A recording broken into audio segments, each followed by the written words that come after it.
Hello and welcome to TRIGGERnometry. I'm Francis Foster. I'm Konstantin Kisin. And this is a very, very, very special live interview with Douglas Murray featuring a Q&A. It is. We have so much to talk about with Douglas today. Just to give you an overview of how the show is going to go, we're going to interview Douglas for about 50 minutes to an hour. Then we're going to have a very short break, and then we will go to the Q&A. If you want to ask a question or for us to ask you a question, the two options: you can either send us a super chat and our producer will pick it up and give it to us, or you can use the PayPal link, which is in the pinned comment as well. And without any further ado, we're not even going to bother setting the context. You all know what this is about, and you all know who Douglas Murray is. There he is. Douglas, welcome to the show. It's great to be back with you guys. I'm not going to lie, Douglas. We did consider calling this episode of TRIGGERnometry "Hello, Douglas, My Old Friend," because it has been a rather dark few days. And let's start with January the 6th. You've written about it, but I think it's an important moment, not only in modern history, but in the entire history of perhaps democracy. We'll never know how big it is going to turn out. What did you make of what happened in the Capitol?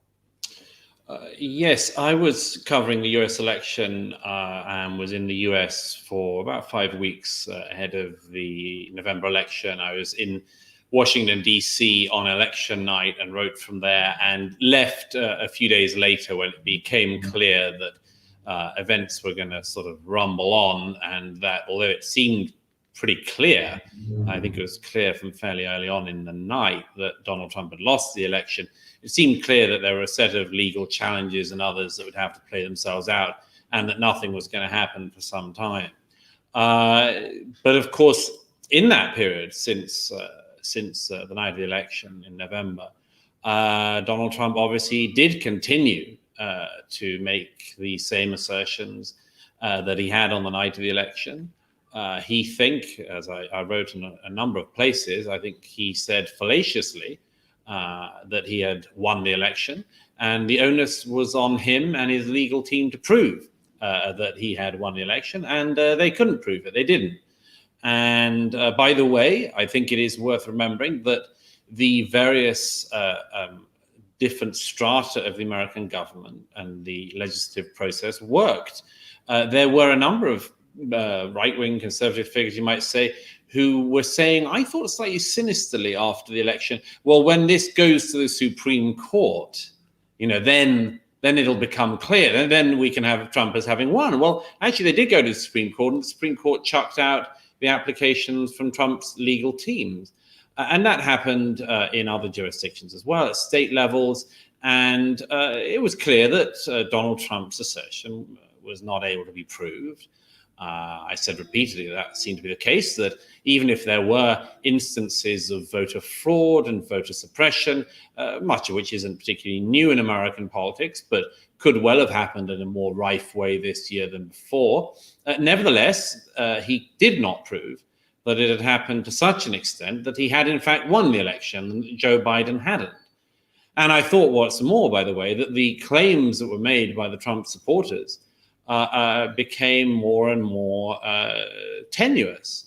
People said things like, I've said this to a number of as it were, pro-Trump platforms, that when people said things like there was something that didn't quite feel right on the night of the election, our guy was winning and then he suddenly was losing, and they were saying this as if that's unheard of.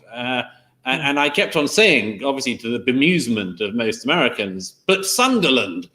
British, how to choose the right metaphor to explain things to Americans. They just kept saying, why does he keep shouting Sunderland at us? But of course, all the British viewers know this was the night on the 2016 Brexit referendum when it seemed that Remain had been winning. And then suddenly the vote came in from Sunderland, and the whole night changed course. That's what happens with elections. I think all of us can remember election nights when we thought it was going to go one way and it's gone another.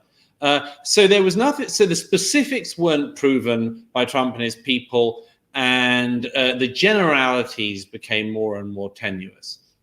And then we get to this stage where it seems that Trump has his sort of last. All the doors have been closing to him, hadn't they? As the days and weeks have gone on since November, all the doors have been closing. and Congress was going to vote to confirm the win for Joe Biden. And on that day, Trump calls on supporters to mass in Washington and to protest against this, basically. He says, "Stop the steal." This is one of his slogans. But again, I mean, I repeat that if the election had been stolen to such an extent that it was Donald Trump who won it, not Joe Biden, then it was incumbent upon Donald Trump and his legal team to prove that. And they didn't. And so there was something not just irresponsible, but reckless in calling for people to gather to protest something which was not true. I don't want to delve into trying to understand the minds of any person who I don't know, but I suppose it'll be up to historians to try to work out in the future whether Donald Trump himself actually believes this at this stage or not. Nevertheless, he encouraged people to amass.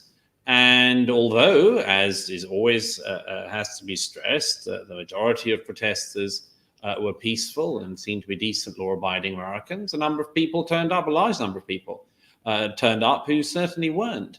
And I think that there's going to be a very interesting, I wrote in the Spectator the other day, there's going to be a very interesting question over the extent to which one can directly claim that the president was liable for what happened on the Capitol, because his speech, I thought, in the run-up to it, was, I wouldn't say it was incitement, but it was certainly highly inflammatory, and does raise the whole question, which I think should be on the minds of everybody of every political side, and should have been for some time now. It's not like we should have been starting from scratch.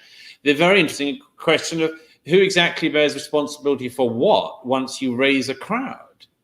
I mean, it's what some of us always worry about with crowds of any size for any purpose. I think I've said to you before how much I myself dislike them, precisely because you never know. You wrote a whole book about it, didn't you, Douglas? I did, and I worry. I've always worried about that because I've seen it in so many different contexts of what happens when large numbers of people come out, and you get sincere and serious people, as you did, for instance, in the BLM protests last summer, and you also get very insincere people, and you get gadflies and weirdos, and that's the best. In the bad part of the scenario, and the worst part is you get the sort of people who are willing to turn violent, and then you see scenes like we saw at the Capitol, and the extraordinary and terrible side of a youngish woman being shot for what exactly? It should be a salutary moment for everyone, but I think that for the president and his team and the people around him who goaded on this particular claim, it's not surprising to me, I think, that it was so salutary that the president finally conceded. It's very interesting that happened finally. I mean, we'd been waiting for a concession speech. How tragic it is for America, and in fact, and of course, on a much less important scale, how tragic it is for Donald Trump's legacy. Where there were some things he achieved in his presidency. It's terrible for his legacy that he should have needed effectively an appalling break-in at the Capitol and the death of a number of people to persuade him to finally do what he should have done around about the 6th or 7th of November. So I think it's been a very concerning period, but it's one that I think everybody should learn from. And Douglas, there are calls for him to be impeached. Do you agree with that? Do you think he should be? No, I mean, we'll see if people can come up with evidence that he should be. I suppose that'll be. I have no particularly strong views on that. I think impeachment is a word that's been bandied around so often in American politics and in every direction. In a way, I think one of the things that's most important, I'm not an American myself, although I've spent a fair amount of my life in America and have a great admiration for the country and for the culture of the country. I think it's just as an observer, as it were, as a friend of the country, I'd say that I think it's very important that, in the same way as it was important that that silly, sort of chant of lock her up about Hillary Clinton didn't actually lead to Hillary Clinton being locked up, or sort of put on trial or something. So I think it's important that in victory, the Democrats don't go for something like impeachment. Just as, by the way, as I think it would have been unwise had the Republican, politically it would have been opportunistic and clever, but it would have been morally unwise and unwise for the health of the nation if the Republicans had held on to the Senate and Congress, for instance, and then pushed on with an attempted impeachment of Joe Biden over family business. What I'm saying here is I think anybody who is an American, anyone who's a friend of America, wants to work out how America can be walked back from this brink, and everything that involves terms like impeachment, imprisonment, prosecution, and much more of any of the two major candidates in a presidential race seems to me to be a very unwise position to get into, because it's going to exacerbate, it's going to make people dig down. So I myself would think that any of these moves would be unwise. Douglas, let me ask you this. You mentioned the word responsibility. You talked about liability. And we had Brett Weinstein, who's a friend of both of ours on the show, talking about these things from a left-wing perspective. But let me put a question that might make people on the right, yourself perhaps included, uncomfortable, which is, you talk about the lock her up. Is there a degree of responsibility to take for many people on the right who did not take Donald Trump seriously when he said, I'm going to lock up my opponent? And are they now culpable to some extent for what has happened, for the lives that have been lost, for the huge damage that's been done to the democratic process? Republicans in America should think about that. I think it is something they're thinking about. I think they've been thinking about it for more than 4 years. I said when I was in America recently that something very strange had happened. I think I actually said this to Brett, that I noticed that, with the perhaps exception of Brett and his wife, and maybe I should say some other American friends, the number of dinner tables, almost every dinner table you sat down to in America, if there were people from both different parties, where they just couldn't converse anymore. And they just couldn't talk to each other. And I kept wondering why there wasn't, as it were, my Steelman version of it was, and I think it's fairly accurate, my Democrat friends in America couldn't forgive the Republicans for allowing Donald Trump to happen.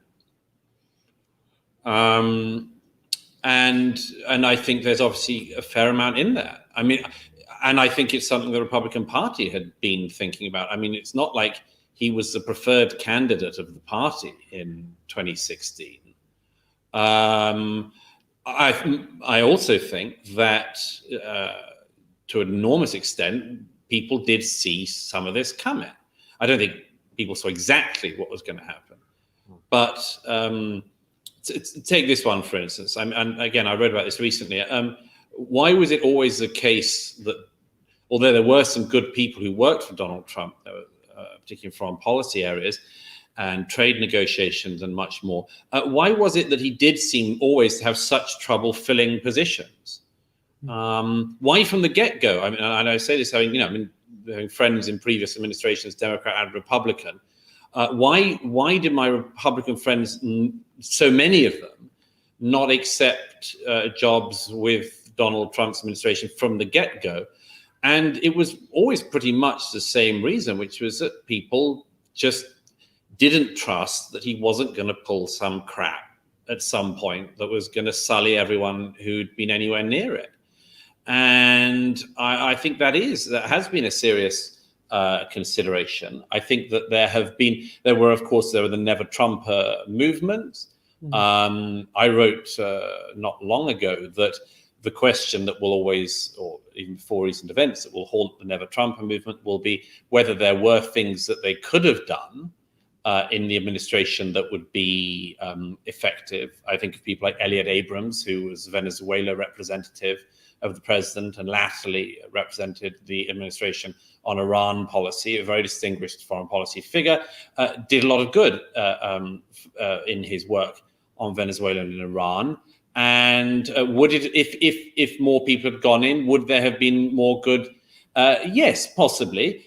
But now we all see even more clearly what the downside would have been, which was that people would be contaminated with a president whose exit from office makes that of Richard Nixon look positively graceful. And that is the problem. But I mean, I think that the questions around Donald Trump were pretty much all answered in 2016 for the right, which was, could they keep him out? No.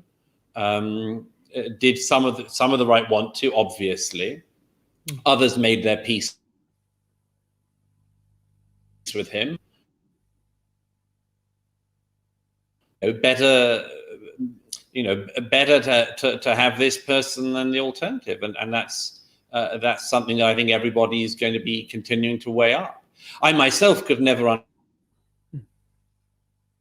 understand. I mean, I've on a number of occasions written about aspects of his policy with praise. I think that peace deals in the Middle East that he negotiated deserve praise. I think that he was the first major figure in the democratic world to recognize the threat that in the 21st century poses and to try to do something about that.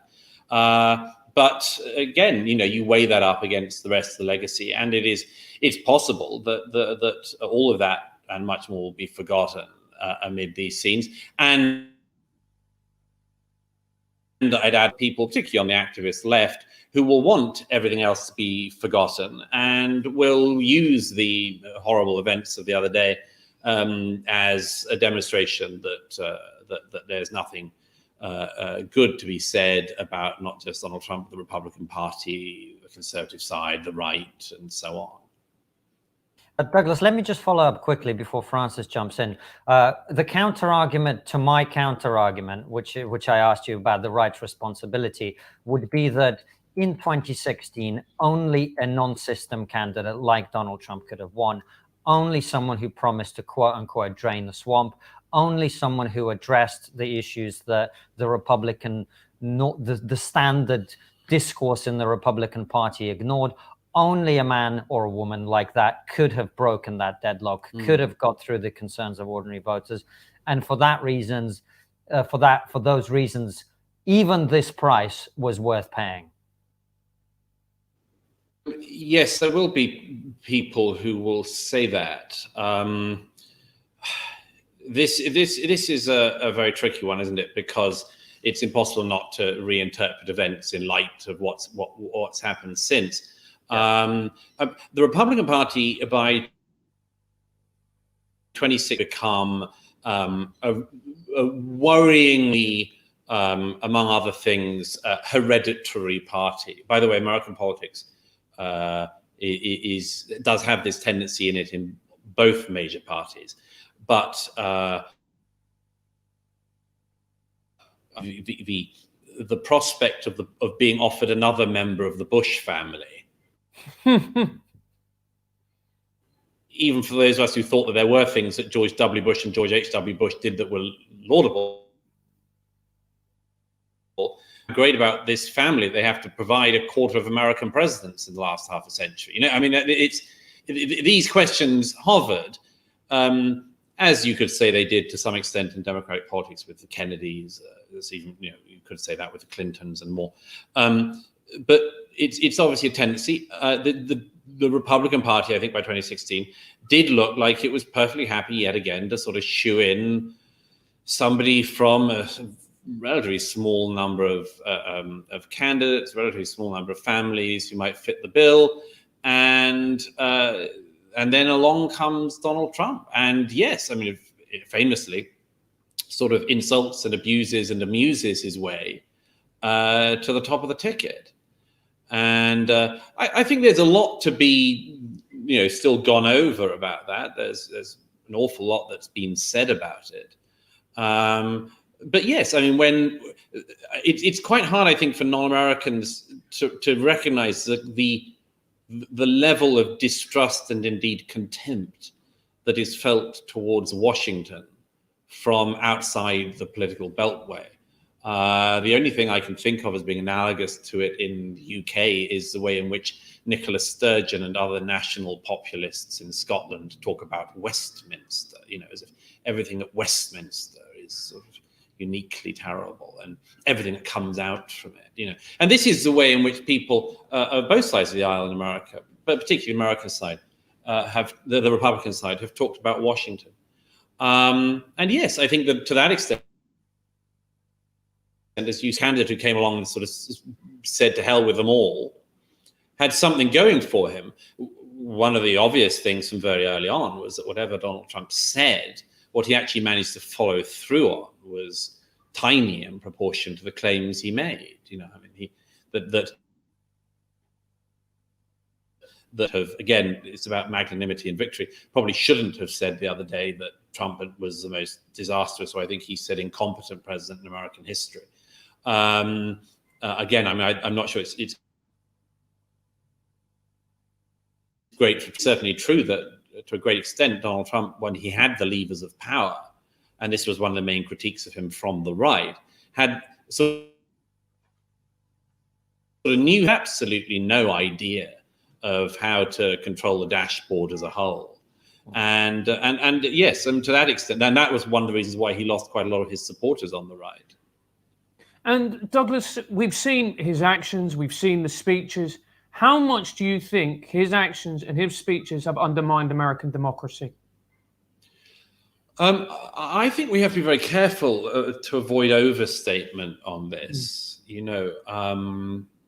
To one extent, it's the whole thing is an enormous embarrassment for America and for friends of America.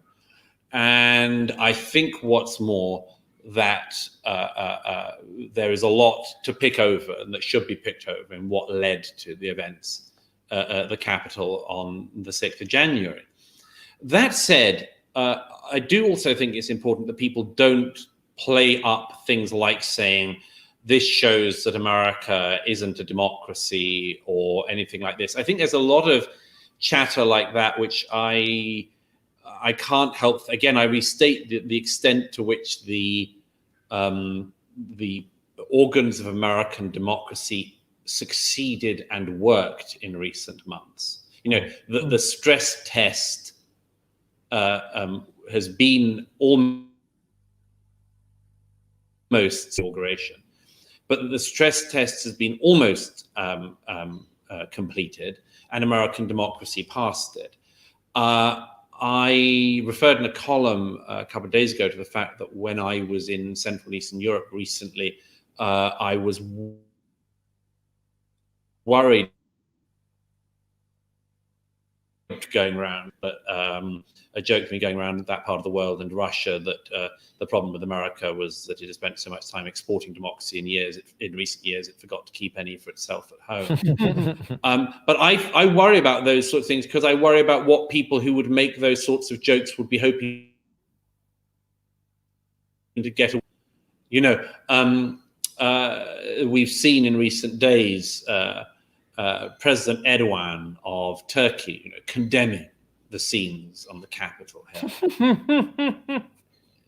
This is a man who, 12 hours after a possible alleged coup against him, happened to have the names of 2,000 judges to hand to make sure he got rid of. So we won't be hearing lessons in American democracy from President Erdogan. Thank you very much.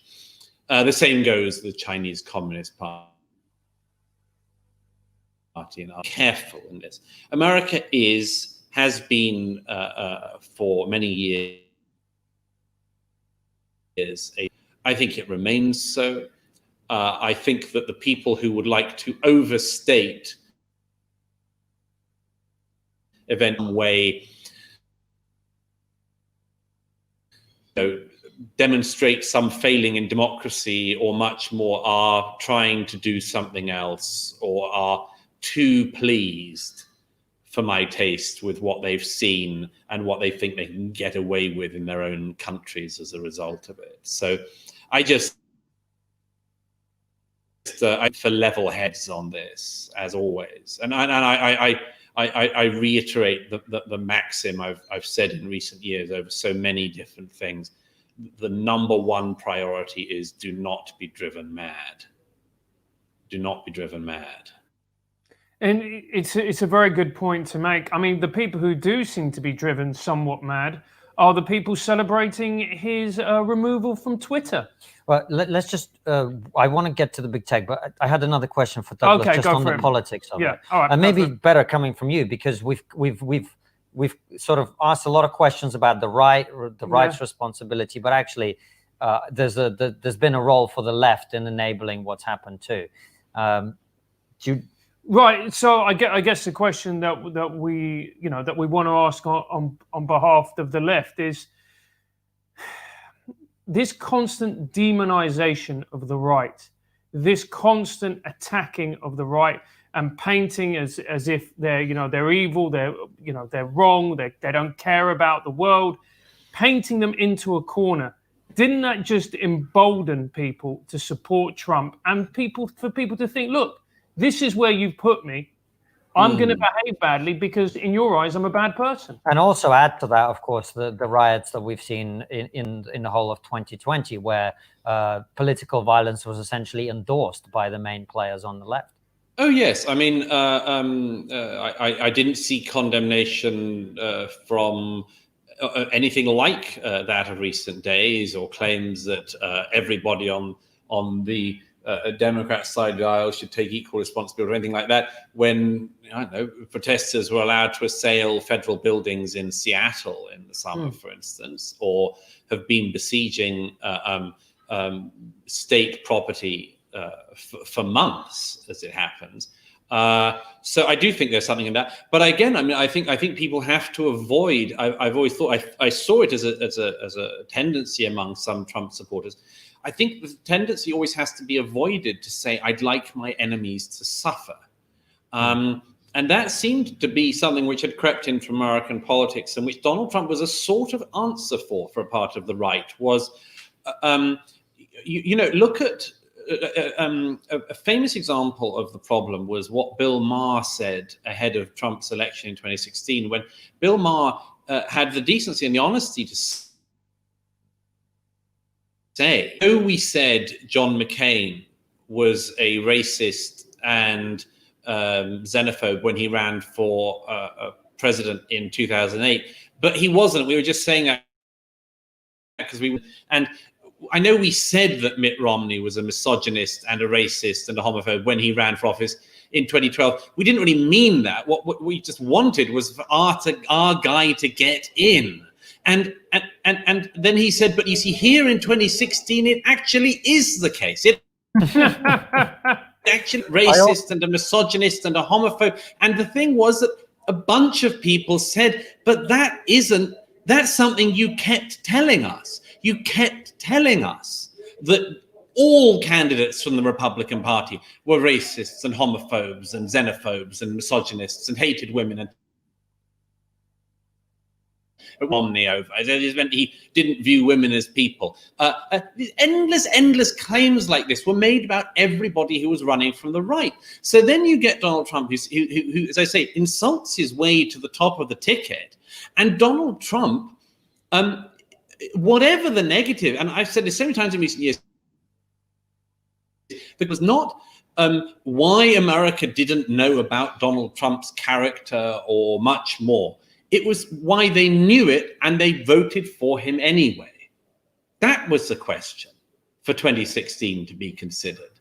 And one of the answers of why they did it anyway was that, and decided that Donald Trump seemed to, frankly, to use a Britishism on it, piss off the opposition so much that this was a kind of virtue. The problem is vulnerable to that tendency. It's a very ignoble tendency. It's one that it's worth avoiding. This character really makes my opponents froth. Therefore, I will the democratic process.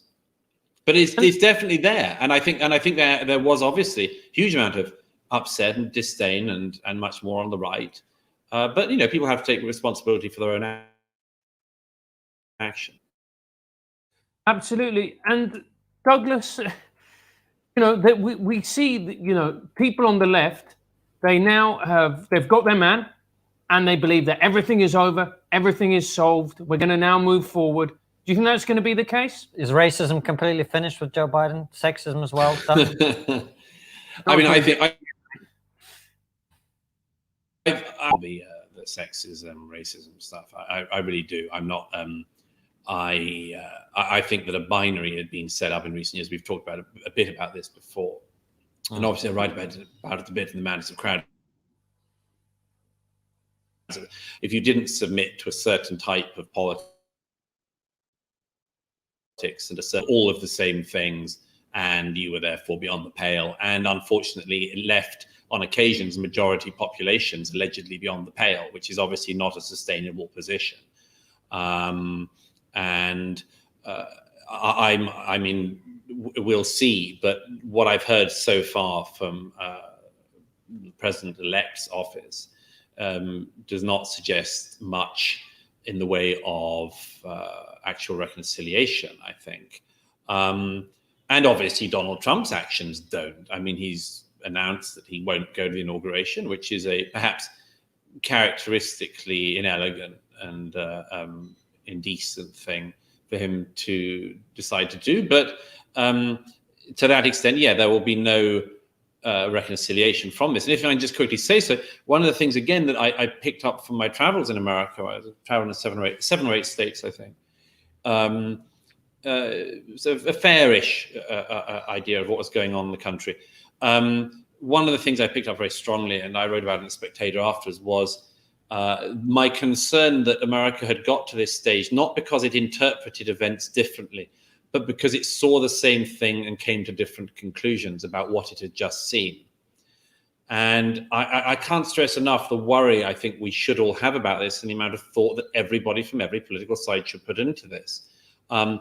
There were, again, in 2016, very significant senior members of the Democrat Party who said that Donald Trump had only got into office because of the Russians. And it was incumbent upon them to prove that claim. And they, first of all, claimed that there were actual votes manipulation and voting machine manipulation done by the Russians. And then that didn't stack up, and it went on and on down to a few Russian bots. And so they were willing, the Democrats were willing to play with this very nasty thing of, no, we don't really accept that this is a legitimate president. They were willing to do that in 2016. Donald Trump was willing, as always, to go a step further than anyone else. And in 2020 actually says, no, I didn't lose, I won. And here's the thing, again, any friend of America, any American should be thinking about, the polls seem to show in recent weeks that 9 out of 10 Trump voters agree with the president's claim that he won the election. But that's a disaster, and you've got to find a way to mend that. One of the great geniuses of the democratic system is not just that it allows the victor to know that they have won, but it allows the loser to know that they've lost. And I said quite often in recent years that if the Democrats had actually spent 4 years trying to work out why Donald Trump had won in 2016, they could have done an awful lot of good for their own party as well as for the country. If they hadn't have spent their time and wasted their time on Russia conspiracies and much more, and just work out, as I say, why the American people knew what they knew about Donald Trump and voted for him anyway in 2016 in such large numbers. That's the task worth immersing yourself in. But here's the kicker to it, is that is also something that the Republican right in America is going to have to do now. And my worry is that Donald Trump has led them and misled them in such a strong way that they aren't, again, like the Democrats, like so many of the Democrats after 2016, they're not going to work out why they lost. And they haven't just lost the presidency. They've lost the Senate. They've lost the Congress. It's their worst case scenario. And that should be, when you've lost, as the Republicans have, should be the moment when you start to work out why you have lost. And the problem, if so many Republicans don't think they did lose, is that, again, they will waste their time and they will waste everybody else's time not mending things they could and should mend because they haven't got through the first stage of accepting the reality. And that's one of the many things about this that worries me. We've seen the left spiral into conspiracy theory and much more, and violence and routine violence and much more. And I would not be at all surprised if this motif of the vote having been stolen and it's everyone against the people and all this, I wouldn't be at all surprised if we don't see a degeneration on the right that mirrors the degeneration that's happened in recent years on the left. I think it's a source of enormous concern. Mm. Douglas, I know, Francis, you're keen to get to the Twitter point, and that's super important for us to talk about. But let me ask you about this, because you talk about the Republicans working out why they've lost. And as you know, some Republicans made the claim that it was Venezuelans that interfered. So between the two of us, we've basically been responsible for the last two elections in America.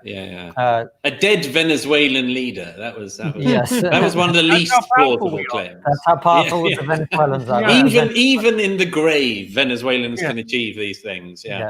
Absolutely. But I would argue, and I don't think it's unreasonable to do so, that had it not been for the coronavirus, Donald Trump would still be president.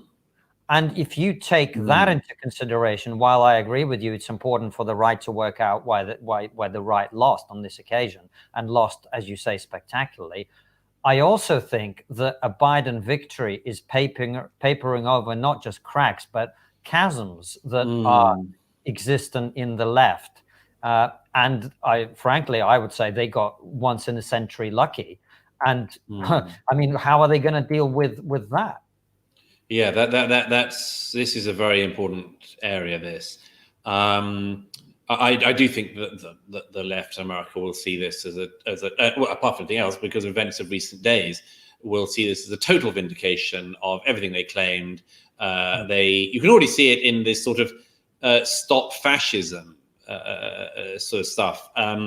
They really are going to dig down on this. That 2021 was actually the year they were personally like French resistance fighters in the 1940s, and I think that there's an enormous amount of hubris that will be occurring at the moment. And as you say, we come back to this question of, in a way, what the trajectory might have been if 2020 had been like a normal year. Somebody fairly close to the Trump team said to me a couple of years ago, I interviewed them, that there were only two things they needed that were really needed for Donald Trump to be re-elected. This was about 18 months ahead of the election. There were only two things really that were needed. One was that the president, that the economy needed to keep growing in America. And the second was, and the president mustn't get us into any unwinnable forum. He seemed to be, if that was true, and I think there's certainly a serious ring of truth about it. If that was the case, employment kept growing, American public kept feeling the of the president, and some happy luck as well, then he could float back into office. I think that was certainly possible. I thought quite frequently in 2020 that was the case. And of course, by the time he went to the polls, disastrous year for all of our economies, where public borrowing, state borrowing went soaring up, GDP crashed, the economy was basically shut down. It was hard for any president to return to the public. That famous crucial question, are you better off than you were 4 years ago? It doesn't really matter if the answer is, well, no, but that's partly because or largely because of a virus that came from Wuhan and has shut down the economies of every major country in the world, it didn't really matter if that was the sort of small print, when the main thing is, no, I'm not better off now than I was 4 years ago. I can't leave my house. I've lost my job. I've got a $1,000 check from the government that's meant to see me through months. I can't socialize, and much more. I mean, it's not an optimal situation to go back to the public in, is it? And so, yeah, I'm sure. But by the way, I mean, we also see in this the roots of some of what the Trump team might be trying to do in the coming months and years, which is, as it were, to claim that if it only hadn't been for the virus, he'd be back in. And whilst I think it's obviously a factor, I think it would be a mistake to focus only on that, because I think they should also focus on the many other things that we could all reel off in our sleep of the negative things about Donald Trump that would mean the American voter might not vote for him. I mean, by the way, I still find the most interesting stat on it, raise in Republican under Trump, but the fall off of white males voting Republican under Trump, which tells you exactly the opposite thing from the thing that the left would like to pretend about the Trump years. But as I say, yes, I think it would be a mistake, because it might let Team Trump off other parts of the self-examination they and the GOP will need. Isn't a real problem as well the fact that Biden isn't going to address the problems that the Trump base want addressed? He's a neoliberal. He's more of the same. He's in the Hillary Clinton mold. It's not going to address America's problems. No, maybe no individual can, though. I mean, maybe that's something that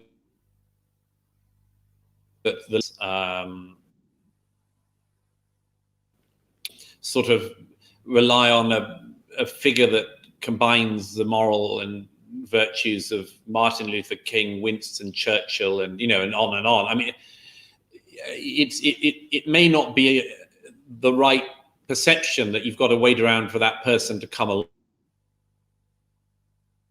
along. The reforms that are needed are literally in the hearts of every American, rather than in one person who has the fortune to be in the Oval Office. I think there's an enormous amount of criticism that can be made of Biden. It's that there was going to be something he would achieve in his 6th decade in politics achieved in the previous half century. I think that's certainly a problem. But in a way, again, maybe that was one of the reasons why people voted for him, as Peggy Noonan said in the Wall Street Journal ahead of the election, after the Corona week when the president got Corona. And they sort of saw Biden as normal.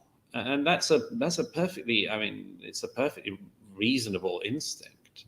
But I agree with you. I think that there are serious, I would put it this way, there are serious interpretation of the world and interpretation of America questions, which I don't see Joe Biden and Kamala Harris addressing. And I think, if I can say so, one of them is the same one we're all struggling with in our countries, which is the extent to which people have the right to be basically proud of their past, of their country, of its achievements, and not want to change it too much. I mean, it basically comes down to that for a lot of small c conservatives. It's just they love their country, think it's a force for good in the world. Broadly speaking, this speaks to patriotism almost everywhere. And broadly speaking, you think your country's been a force for good. You love it. You like it. You'd like it to continue and continue in the way it has been, with small modifications, but nothing vast. And I think a lot of Americans in recent years have seen a part of the left-wing project, which is fundamentally rewriting American history, which is rewriting it in a totally negative light. which seems to have very big plans for the country that do not seem to have the endorsement of the majority of the population, but seem to really know what they want to do, and this worries people. And I personally think it's a perfectly reasonable instinct to be worried when people come along with a very clear project that would fundamentally change part of the nature of a country which you like. Now, I think that it's been over-egged, deeply, deeply over-egged, particularly by Trump, the extent to which the American left does plan to change this. The rally of Trump's I reported from Pensacola, Florida, in late October. He said to the crowd there, if the Democrats get in, you won't have your guns. That's very contestable. I mean, obviously, the worst thing that can happen is for a person who's British to talk about America's Second Amendment. But the Democrats may change some of the laws around it, but the idea that they will disarm the citizenry seems to me highly implausible. Much more implausible was Trump's claim that if the Democrats get in, you won't be allowed your religion. I couldn't ever see how that was a reasonable interpretation of Democrat policy. So it can be over-egged and had been over-egged, particularly by Trump for obvious electoral reasons. But yes, I think one of the central points to come back to is this question of just decent, reasonable people who are patriotic, think their country is a force for good in the world, don't want it very dramatically changed, and should not, in that process, be decried as racists, homophobes, sexist, misogynists, and all the rest of it. And I think those people have been very freely insulted. They have been one of the only groups who are allowed to completely freely insult in society.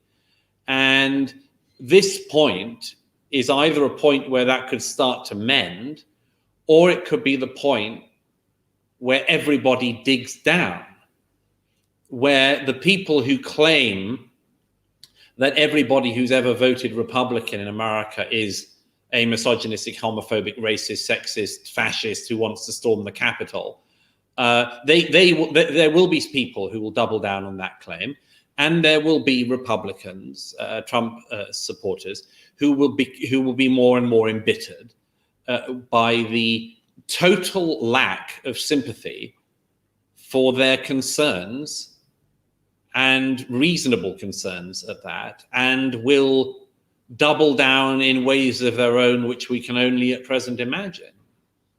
So how do we bridge this divide then, Douglas? Because as mentioned before, I don't think Joe Biden is the man to do that. He's not the man to unite America.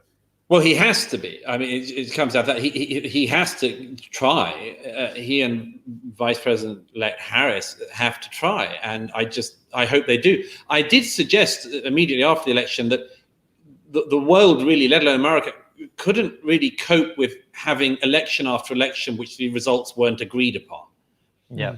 And that one very good place to start to heal, to stop this thing I describe of the seeing the same event but coming away believing you've seen different things. A very good way to deal with that would be, I said, whoever wins the presidency, to set up a commission of inquiry into electoral practice in America, including mail-in ballots.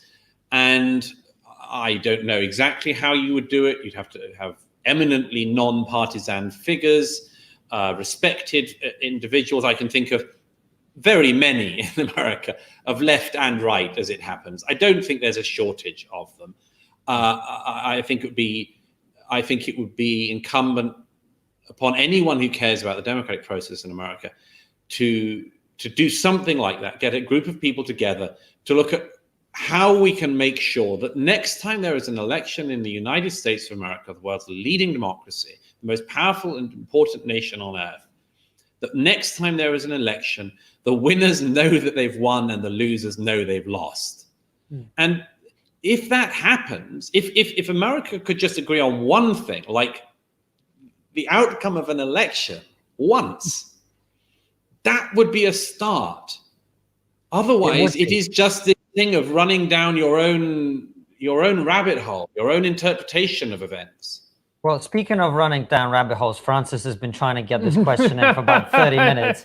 So why don't we get to it? And, you know, you talked earlier in the interview about not becoming overly dramatic about events, not talking about the end of democracy. But I will put it to you, Douglas. I will put this to you because it's how I feel, that what we have seen in the last 24 hours with not Donald Trump being suspended for a particular tweet unless he deletes it, but actually being permanently removed from the main way that he used to communicate with the public, followed by tens of thousands of accounts being removed. You and I and Francis and all the rest of us have seen this happening, right? This big tech censorship now represents, I don't personally believe, if this continues, we're ever going to have a free or fair election ever again. And if that is the case, that is the end of democracy. Would you agree with that, or would you disagree with that? I don't think it's the end of democracy, but I think we have to start to speak very plainly about big tech. I think big tech is the enemy of free expression, free inquiry, free thought, and yes, possibly at some level of democracy itself. I've actually written about this for the Mail on Sunday tomorrow. This in recent years, the more that I've immersed myself in learning what exactly it is that Silicon Valley is doing. Let's be under no pretense about this. Donald Trump would not be president were it not for Twitter. Donald Trump, because it's had its use of him. Now, here we get to the absolutely foundational truth that I think all of us have to say more often, even when we already know it, and that is this. The business involves the total hollowing out of every other institution in society other than themselves. They feed off the entire corpse, eat the whole thing for their own enrichment, and then move on. They've done it with everything. Everybody is now helping these big tech companies, and the big tech companies are using them. It happened with all sorts. It happened with musicians. It happened with writers. It happened with sector after sector, and people just sort of said, well, we've got to accept it. It's the tech has done to journalism. I mean, it's hollowed it out. I mean, thank goodness there are still some papers, but look at who wins the war each time it comes on now. There was a period where the papers thought that it was useful to have big tech to increase their own platforms. But look at what happens, like ahead of the US election in November, when the New York Post, America's oldest and one of the most venerable media institutions, has its Twitter and Facebook accounts suspended because it runs a story that is negative about Joe Biden, and the companies by then decide they want Biden to win. That was an astonishing, dangerous standoff. And that America's oldest newspaper could be silenced by the big tech was one of the many, many signs we've had that something very dangerous was going on. The financial model of big tech has always been that it relies on the citizenry to correct each other's behavior, or attempt to correct each other's behavior for free in their spare time. And this enriches the platforms. This enriches Twitter, this enriches Google, this enriches Facebook, and so on. And we've known that this was the model for a long time. And the question has been, well, how do we avoid it? I mean, we're on one such platform at the moment. You and I, we all know the extent to which YouTube is a totally dishonest player in this, that it pretends to be one thing and is another, just like Twitter, just like Facebook, just like Google. Whenever YouTube is caught, for instance, as it did recently, taking down talk radio's channel in the UK because some talk radio presenters had been questioning government lockdown policy. I mean, again, you've either got a free society or you haven't. And in a free society, if the citizenry are all locked in their houses and then are told they can't even talk about it, you're in trouble, aren't you? But here is YouTube taking it upon itself to take down talk radio's channel because of that. And then once there is the brouhaha, YouTube does the usual thing of pretending that it was all a mistake. It's what it always does when it's caught out. It's what it always does when it's caught out. It's the same with Twitter. Look at the extraordinary evil of Twitter as a platform. I can do it at the moment, as can you. We should just check whether Ayatollah Khomeini's account. Yeah, the Ayatollah is still on Twitter. The Ayatollah is still on Twitter.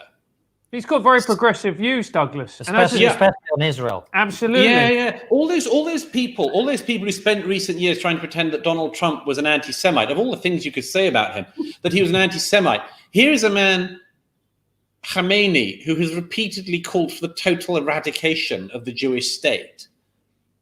Fine with Twitter. Fine with Twitter. No problem. The Communist Party of China's Twitter accounts, are they still up? We can check now. Yep. The Communist Party of China is still going strong on Twitter. President of the United States, not allowed. Communist Party of China, tick. Verification tick. Well, hold on. Well, let me push back on that then. So I've just asked you if this is the end of democracy. You've said no, it's not, and then proceeded to give me about 20 reasons why I would argue it is. So what are you seeing that I'm not seeing? I'm saying that I don't think we're there yet. I think we're in a very, very dangerous position. I don't think we're there yet. But the platforms are certainly of these platforms in recent years. And it's been such a difficult, we've all seen it ourselves. I think everybody with our platforms. For instance, Twitter or something decides to chuck off some sort of right. No one really minds all that much because they don't much like the person and they've said some stupid things and some wicked things over the years. And so everyone sort of just goes along with it. But before you know it, we're here in 2021 where the outgoing president of the United States is now in that group as well. And I've pointed this out for some years, but one of my favorite examples of the malevolence of the platform of Twitter was that at the same time it was making a huge show of its bravery in, I think maybe it was Katie Hopkins or somebody had been chucked off the platform. There was still Twitter accounts for Lashkar-e-Taiba, the terrorist group who carried out the Mumbai massacre in 2008. Lashkar-e-Taiba were happily tweeting away. Jack Dorsey had no problem with Lashkar-e-Taiba. So you come back to this question is, do they not have a problem with it? Or do they not know? Are they ignorant or are they malevolent? And I think that there's a bit of both going on. You know, when the tech companies started, they didn't know they were going to be in the position that we are all in now. I think they didn't know.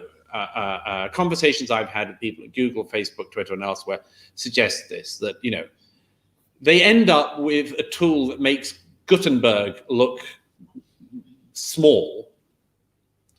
And they end up having to confront the questions that grown-ups in the free press, apart from anything else, which, by the way, always gets a terrible ride.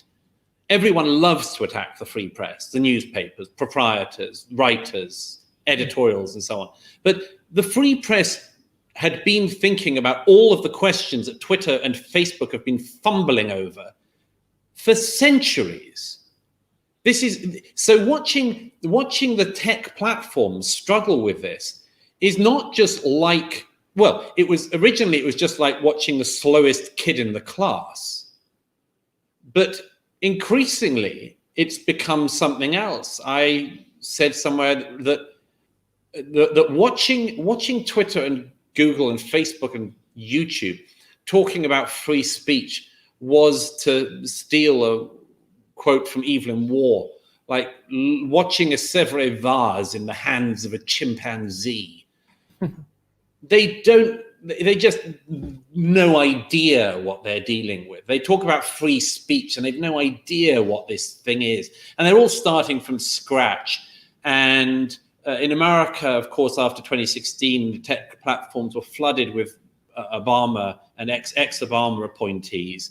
And then, of course, when Nick Clegg loses his seat in 2017, he goes into the senior position at Facebook and drags a load of unemployable Lib Dems in his wake, into the otherwise unemployable Lib Dems, I should say, in his wake. So that these people are now deciding what you and I and everyone else in the world can know and hear and say, and they are, at the very least, not up to the job.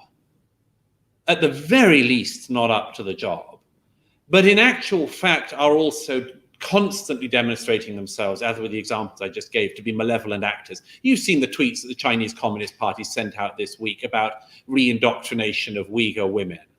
I mean, this is properly propaganda that Twitter allows to go out. And I worry, as I know both of you do, and I know all of the people with us at the moment do, I worry deeply about this, not least because of the highly unusual situation we are in regards to corona and lockdowns and much more. And the attempts by the platforms to, as if they're starting Free Speech 101 course in their first semester at a third-rate university. You know, they are, to watch that being done at this time in our history with the amount of brewing discontent there is deeply, deeply troubling. And Douglas, you've explained it all very, very well, as is your style. But why is it that more people don't understand this? Why don't people get it? I try and explain to my friends who are very intelligent people, very good careers, you know, go to good universities, and you explain this to them. They say, well, no one's got the right to a Twitter account. What's your problem? He was behaving like an idiot. He got kicked off Twitter. Grow up. Yeah. Well, a lot of people don't realize the extent to which they are being manipulated by the platforms. And I think that is something you just have to hope person by person changes. I mean, take any of the news feeds that come up with the various platforms like Google. What comes up on Google News? What comes up on Yahoo News? It's the same weird outlets. It's a mixture of grievance mongering, far left wingery, and Hello Magazine. So people have to just sign out of that. They have to say, I'm not having, that's not the world I'm going to live in. I'm not going to be force fed like some chimp. I'm not going to be misled like this. I'm not going to have my life derailed like this. You know, who is it? The Comte de Saint-Simon valet was said to have been asked to wake him up every morning with the call. What was it? Arise, Comte. You have great things to achieve today. I don't think everyone can be woken up with that. But we all have great things we can achieve in our lives. And the tech platforms have decided to feed us pap, total pap. And they hope that it'll satisfy us. And unfortunately, they've got away with it for a very long time. And they've even got away with using our rage. Yeah, sorry, Douglas, to jump in. I want to come back to the tech issue, but we've done about an hour, and I want to get to everybody's questions. So we really appreciate your time, guys. So stick around. We'll be back in a couple of minutes, and we have a thank you to say to all the people who make the show possible. So we'll see you in a couple of minutes with questions. Send yours now using Super Chats and PayPal, and we'll get to them straight after this. Have you ever been abroad and felt out of place because you didn't speak the language? No, because I voted Brexit. Brexit means Brexit. I know that sometimes you're abroad, you don't speak the local language, it's very awkward, like Francis talking to a woman. So you have to shout. Do you want to learn another language? I don't, for obvious reasons. But if you do, Babbel is quite simply one of the finest language learning apps in the business. Babbel offers a clear and easy to use interface. They have daily 10 to 15 minute lessons that have been proven effective across many studies, showing that you can learn up to 14 languages that they offer. So it doesn't matter if you struggle with language. Maybe you find it difficult to pick up, or maybe you're just English. Right now, Babbel is offering our fans 6 months free on a 6-month subscription with Babbel using our special code, which is, of course, TRIGGER. That's Babbel, babbel.co.uk/play, and use the promo code TRIGGER. Look at that spelling. He learned English on Babbel. I did. But seriously, go to babbel.co.uk/play, use our code TRIGGER, and enjoy Babbel. Do you want to spice up your life? Yeah. Well, in that case, I have just the product for you. It's Screaming Chimp chili sauce made from fresh chilies. They're a British company based in Durham that create beautiful chili sauces that are vegan-friendly, gluten-free, and free of the 14 main allergens. They're for pussies. Joking aside, they have a whole range of flavors all the way from mild to wild for real men. I'm a real man.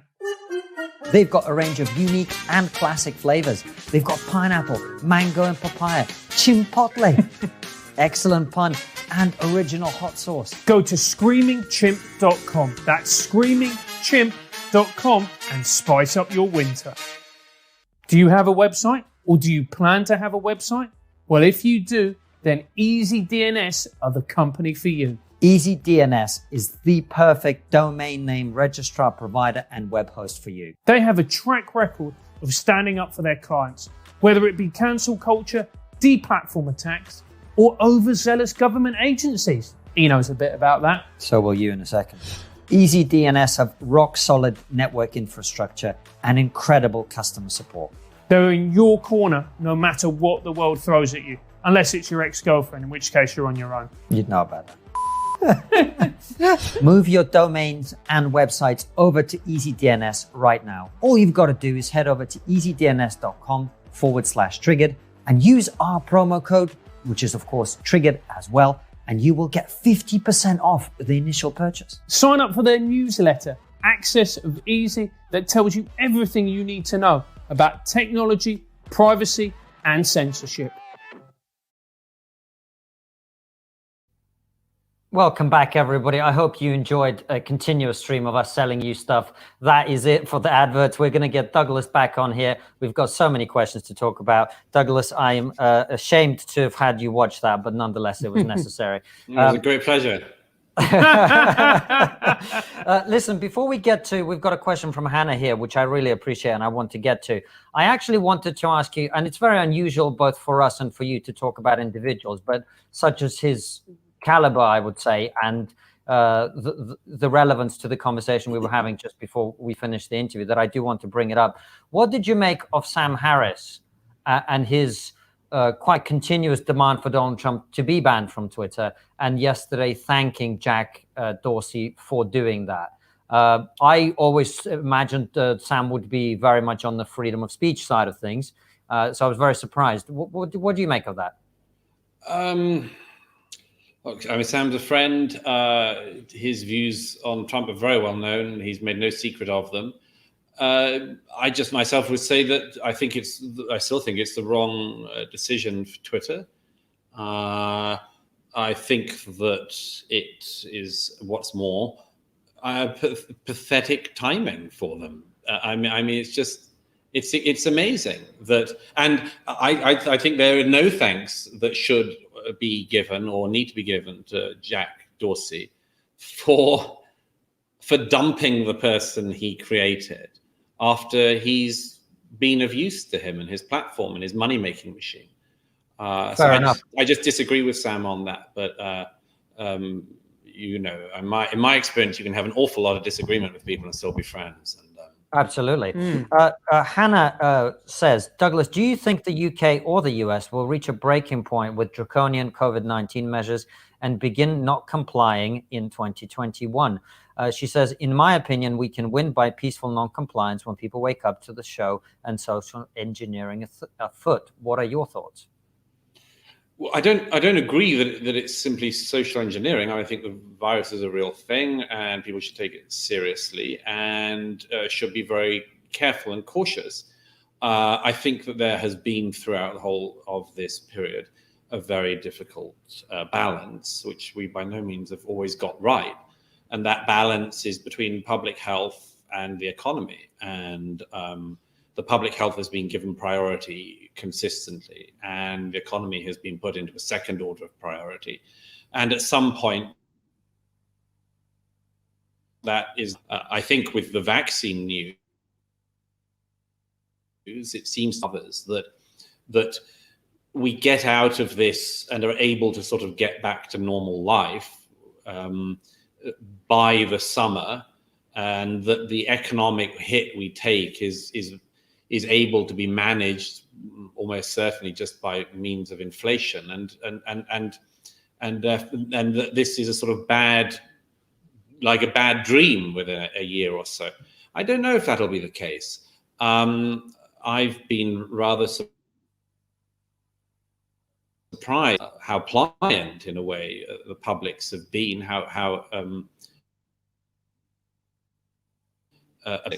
Is a less loaded term.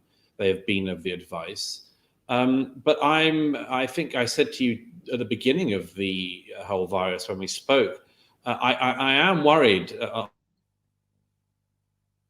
one of which is that science is perhaps the last remaining magisterium in our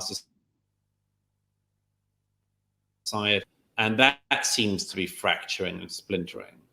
It seems to have been last year, as people have questioned elements of the science, and particularly have been questioning whether the scientists should have precedence over the economists, to put it in one format.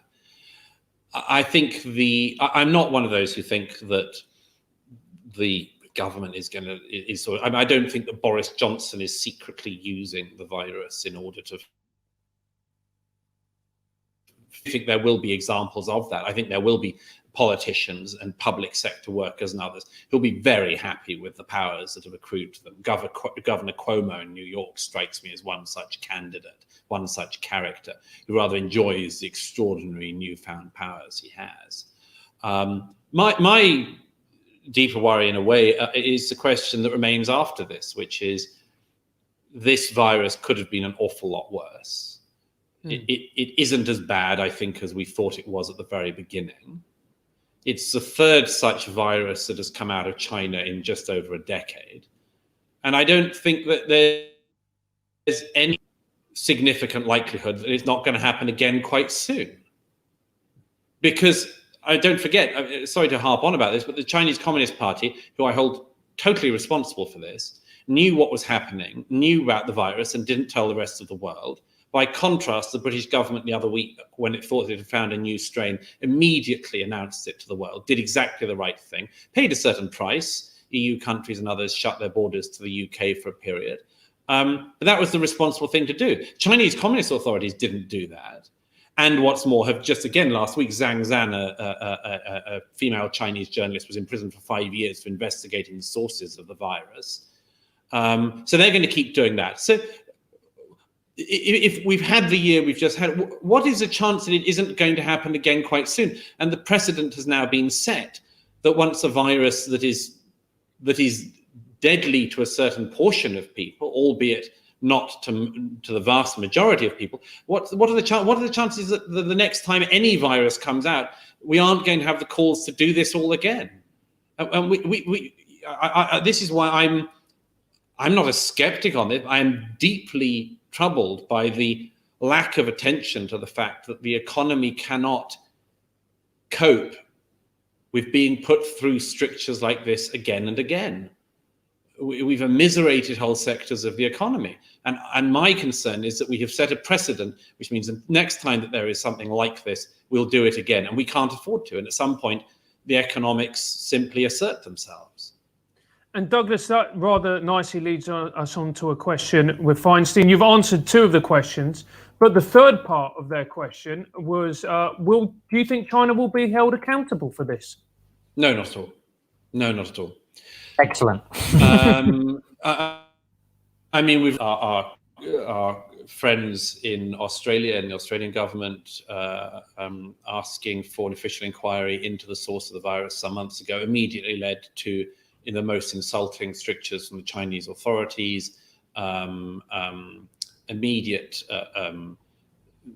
backlash from the Chinese government, investment in Australia, and more. We saw that in the UK. We saw that in the UK, 7-8 years ago in the Dalai Lama affair.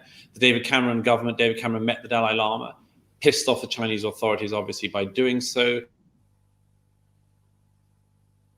Meetings to do with the UK government, and within a certain number of months, I think it was probably about 6 months or so they held out, the British government apologized to Beijing and promised never to meet the Dalai Lama again. Now, what that shows at a governmental level is what we also see at the tech level. Sorry to return to that, but again, Google will do things to us that it won't do to China. Facebook and Twitter have standards they apply to Americans that they do not apply to totalitarian regimes. So we know what they can get away with, because we know the people in the Silicon Valley who have become rich and intend to cash out before the consequences of this become clearer. And they have, I think that they should be held responsible. Of course, I think that the Chinese authorities should be held responsible. Of course, I think we should find out what happened and how this happened and prevent it from happening again. But I think there's zero likelihood of it happening, because too many people have decided that although the long-term threat has always been Chinese dominance, that it's worth sucking on that teat for a little while and seeing yourself through. And that is some nation's views, some government's views, and that is some individuals' views and some companies' views. And anyone who wants to learn more about this, I very strongly recommend about what the Chinese Communist Party has been doing in recent decades, internationally as well as nationally. It's a very, very rigorous, scholarly and factual book. Douglas, we had a big tech censorship moment there where we lost you for a second, just as you made the recommendation. What is it that you recommend before I ask you the next question?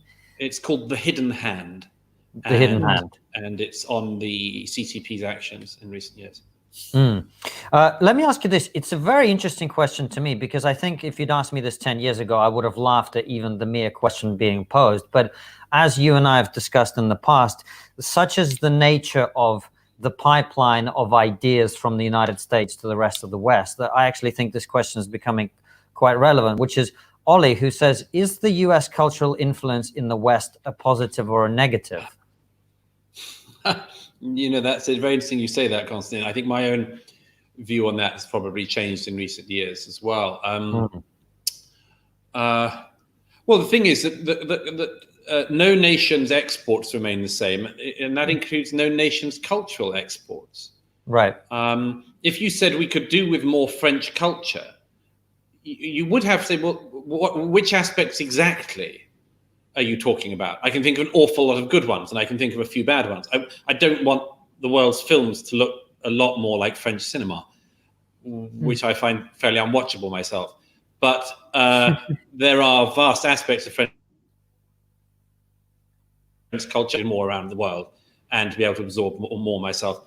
I think it's the same with American culture. I think there are periods, have been periods historically, where American culture has given an enormous amount to the world. I think that has stopped. I think the positive part, and I think we've been on to the negative for some time now. And then the most negative. I wrote this in the New York Post actually last year. The Twitter censored New York Post. I said, you know, I among others, I think I'm beginning to resent the exporting of America's culture wars to my own country. I deeply resent seeing these sort of fake Black Panther figures in Britain sort of saying, you know, F the police, as if they're some gangster from the hood in Brooklyn. They all grew up in Wimbledon, you know. These these culture war exports from America have been very troubling and unpleasant for some time. I could do without that, but obviously, again, I mean, it comes back to which bits of the culture. Obviously, there remain good things. I think that it does remain one of the most extraordinary questions, and this is a very conservative point to make, but it does remain one of the extraordinary questions of our era, that the most important power in the world, the globally dominant culture, should have produced so relatively little of high quality. I think is an obvious question. I mean, an art market that is dominated by Jeff Koons, for instance, would seem to me to demonstrate a significant degree of cultural degeneration. I think you can say exactly the same thing in American universities. So significant aspects of American culture, I think you would have to say, have seriously degenerated in our own lifetimes. But I'm never willing to write the whole thing off. Just as I was, every culture, it seems to me, has something interesting to give. It's what you select and what you're fed is what matters. This is from Dennis Moore. Douglas, regardless or not of fraud, the changes to the election laws were of such magnitude that, don't you agree, we now have a democratic crisis? Well, I think I come back to what I said before. Sorry to repeat myself, but if that is the case, then it must be proved. And I believe me, my inbox has had enough people sending me what they regard as being comprehensive evidence of electoral fraud in the US. I could immerse myself in the whole thing. I could do what a lot of people do and cherry pick small circumstances and extrapolate them out onto a national level. I'm just not willing to do that. I am willing to trust the Supreme Court and other bodies in the United States. And personally, as I say, I reiterate, anyone who does care about American democracy should certainly make sure that it is not the case next time that the election is disputable. Which is what happened after Florida, by the way, in 2000. They realized there was a big problem and looked into it. It did happen, exactly. And of course, there were many people who didn't believe that George W. Bush was a legitimate president until the 2004 election, and some not even then. And in fact, George W. Bush only sort of became, in my recollection, only became sort of at all accepted as a president around the time of 9/11, when the nations had a moment of coming together. Yeah, absolutely. And we've talked about that earlier in the interview. So again, if people want to look at that particular aspect of the conversation, they can go back. Donald Jones is asking you to make a prediction about the future, which I know you love doing, Douglas. He says, what are the prospects that the Anglosphere remains intact and later re-emerges against the wokery and a triumph for China? Here's hoping, he says. Well, I think it's possible. I think everything is possible. I mean, as I'm rather fond of saying, I don't like predicting the future, because if we'd been speaking 1 year ago, I don't think any of us would have predicted the circumstances we would be in 2020. And if you tried to predict what's happening now, people would have put you in a mental institution and probably would have been quite right to do so. Absolutely. I mean, if we'd been speaking in January of last year and you'd said, oh, well, almost everybody will spend the year forced to remain in their houses and be celibate if they're not in a relationship, that would be a tricky one to believe. You would regard the person saying that as being in the fruitcake brigade. Yeah. And I take from that the necessity of a certain humility about predicting the course of events. And I certainly, obviously, as your question asks, I certainly hope that people are able to, first of all, resist the totalitarianism of our time, wherever it comes from, whether it comes from the right or from the left. whether it comes from tech platforms or anti-democratic governments. Obviously, I hope people will resist that and will do everything I could to urge them to do so. I think that there is a particular problem with what I would describe as the disentanglement with China, which is a very big problem. And as I said recently, I'm particularly worried because China is the only country that came out of 2020 with growth figures reported. I think they reported growth of, I mean, you can never really believe them, but 1.8 to 2.3% growth or something in 2020. Everyone else's economy tanked in that year. So I'm worried about the fact that China does find itself in 2021 in a buyer's market. And this is a temptation that all our governments will have, and many companies will have to get out of this, which is to basically sell to China, who can buy rock bottom prices. And I just strongly urge everyone absolutely not to allow us to fall into that situation.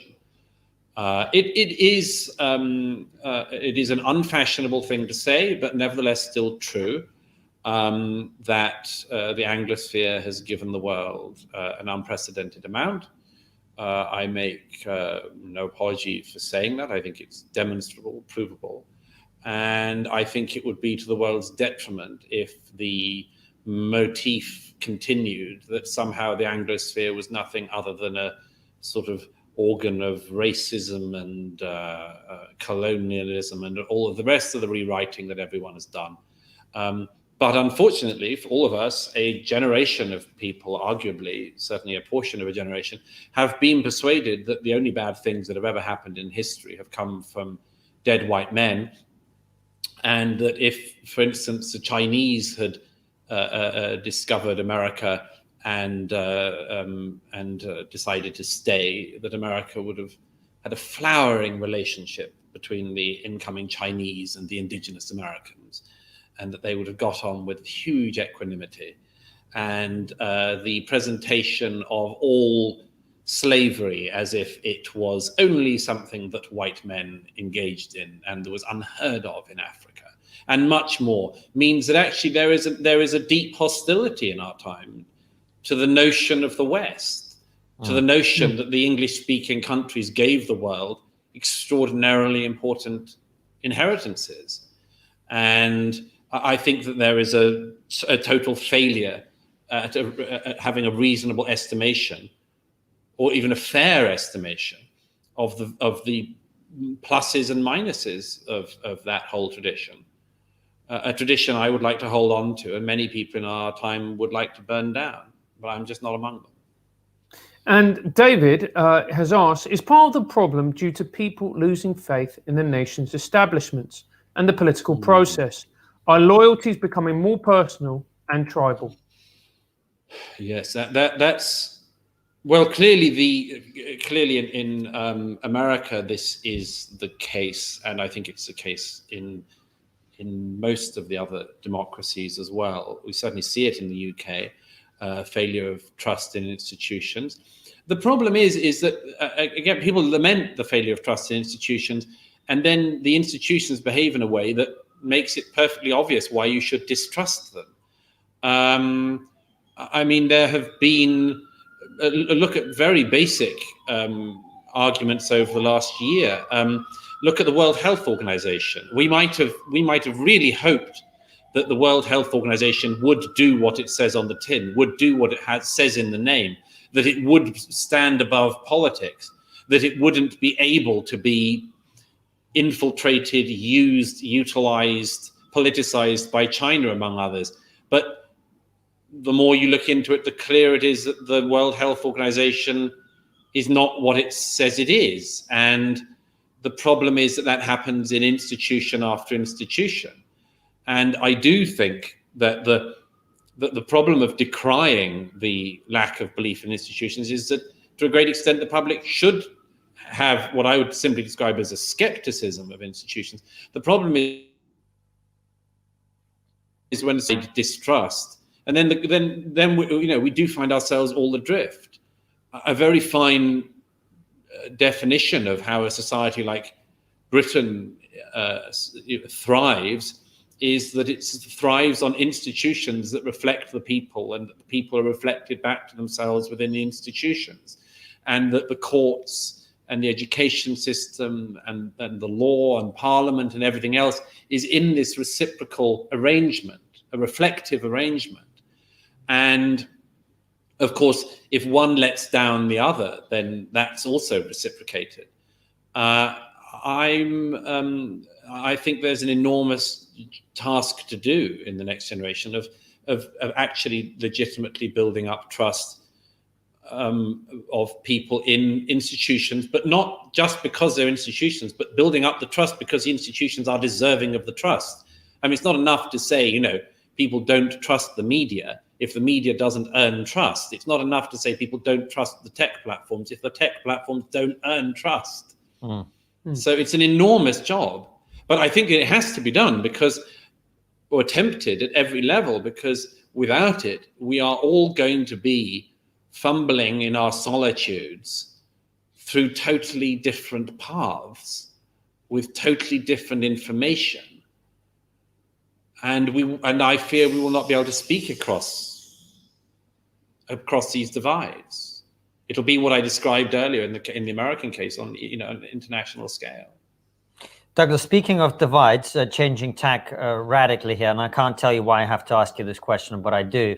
One of the biggest issues that's been dividing our chat here at Trigonometry for the last few days is, what is your favorite type of biscuit? I hope I don't sound too preachy, but I don't really like biscuits. Yes, Douglas is one of ours. Perfect. Douglas, you're on my side in this debate. I'm out. You're out. Good. I'm out. Goodbye. I can't take part in this. We'll get Douglas to co-host this. You don't like biscuits? He doesn't like biscuits because he's a real man like me. Now, Douglas, a more serious question. Richard says, as a fellow old Etonian, what are your thoughts on the Will Nolan situation and promises to decolonize the curriculum? I think the decolonize the curriculum we've covered pretty solidly already. Do you think these moves are being driven by Simon Henderson, or is there evidence of a broader problem at the college? Golly, this is kind of inside baseball, as they say in America, for some people. Yeah, was very lucky to be there, and regard it as having given me an awful lot, and got me started in many ways. School could be as good, and I suppose this case. I suppose gave a speech where, as far as I could see, what he said. First of all, he gave it in a series which was aimed at provoking the students to think differently about issues of the day. As I see it, what Will Nolan did was to challenge the presiding claims about the one of the era, which is that you sort of that all sex differences can be attributed to societal factors. He, I think, as far as I can see in his speech, pushed back against that and said, no, they're also biological factors, as well. However much Sam Smith wants to be a mummy, he won't be, which is not an example Will Nolan gave, but it's one of my favorites. He seemed to be just pushing back against this rather silly, childish claim of the day that everything in sex differences has to do with societal factors, and was promptly from. I think it's ridiculous, pathetic, much to Eton's disgrace. I think that it was always my view at the beginning of the woke thing that what would happen would be that it would be something which would be basically imbibed by second and third rate institutions. That is, that the sort of the institutions would go for this because it was an easy thing to do, and that the cleverer ones, the smarter ones, would not play these games. And that I was wrong on that. As Cambridge University and other places have shown, they're able. The top, what used to be the top institutions, are capable of playing these silly games as well. I don't think there's. I think I don't overstate it. I think any educational institution loses its vitality and discuss, and more importantly, it significantly loses its vitality when it doesn't allow things that are true to be said, and that's what seems to me to be the case with Eton. Oh, Douglas, I put it to you that so that you say that it's it's a question of intelligence. For me, it's something more fundamental than that. Isn't it a question of character to stand up and say, I disagree, yes, you are wrong, and you're objectively wrong? But for some reason, we just have institution after institution falling to this nonsense. And to piggyback on that, Ali Snyder literally just asked a question saying, what is the number one thing that you recommend to people who are concerned about these issues, and who want to support the ability for free speech and free discussion and free exchange of ideas? How do people stand up if they see what's happening? Well, this is a very important question, and it's partly a tactical one as well as a moral one. I do think in the UK we have a particular part of a problem, which is that our elite institutions are in some way ashamed of themselves. They're in some way embarrassed by themselves. They've spent some years trying not to be, but you see it in things like the attempts Cambridge University, Edinburgh University, and elsewhere to audit themselves and find out whether they ever benefited from slavery, for instance. It seems to me that all of these things start to nibble away at their own legitimacy. Maybe when some of these institutions were founded in the 15th and 16th centuries, for instance, maybe their founders didn't have exactly 21st century views on certain things. How amazing would that be? And having done that, there then becomes this endless legitimacy problem. I see where it comes from. I simply don't share it. I think that I'm slightly bemused that within my own lifetime, almost every elite institution has become embarrassed of its elitism. Because, for instance, the great universities and the great schools are meant to be great institutions and are meant to argue for themselves on that basis. Not that they are exactly like everything else, but that they are not. And of course, when you come into the issue of private schooling in the UK, there's a particular set of landmines you're treading on. But as I say, I think you see the same thing in the universities. I think you see the same thing in vast swathes of the public sector. You see it in the churches. They seem to be embarrassed of their own inheritance. And I would like to see people encouraged out of that. And they obviously can be, because they were encouraged into it. It didn't come about naturally. It came about because they were pushed into that direction, to be embarrassed of their past, to be embarrassed of being good. And as for how people can resist it, I have a very straightforward one that you may have heard me say before, which is just begin by standing up for your friends. That's just the very first one. When it happens to somebody close to you, when somebody close to you is misrepresented, stand up for them. I don't know what the situation is among other teachers at Eton with the Will Noland affair. I'd like to think that lots of other teachers made their voices heard about this. Perhaps they did, perhaps they didn't. I don't know enough about it, actually, to my shame. But I know, for instance, with Brett Weinstein, I know that no colleague of his at Evergreen stood up for him when he and his wife were traduced. And I see this I think that one of the things we're all struggling with at the moment is that it comes back to the tech conversation. There are versions of ourselves that have been put out online by people that are totally misrepresenting.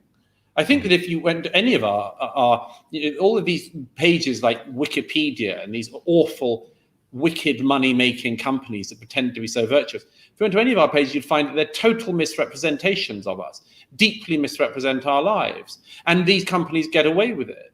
And they monetize on the back of it and ask you to give them money to misrepresent you. And I think that in every little way possible, people should resist this wrong interpretation of people that is going on all the time around us. That's just one way. But there's, as I say, it begins with standing up for your friends. Never let the mob take one of your mates out. And this is a question from Thomas Sheldon. How do you think it is that Labour, if elected, would fight against CRT, cancel culture, and other symptoms of woke ideology? How much do you think Keir Starmer gets it on these issues? I just don't know. I don't know Keir Starmer. I've never met him, and my observation is that he would simply do whatever was politically expedient.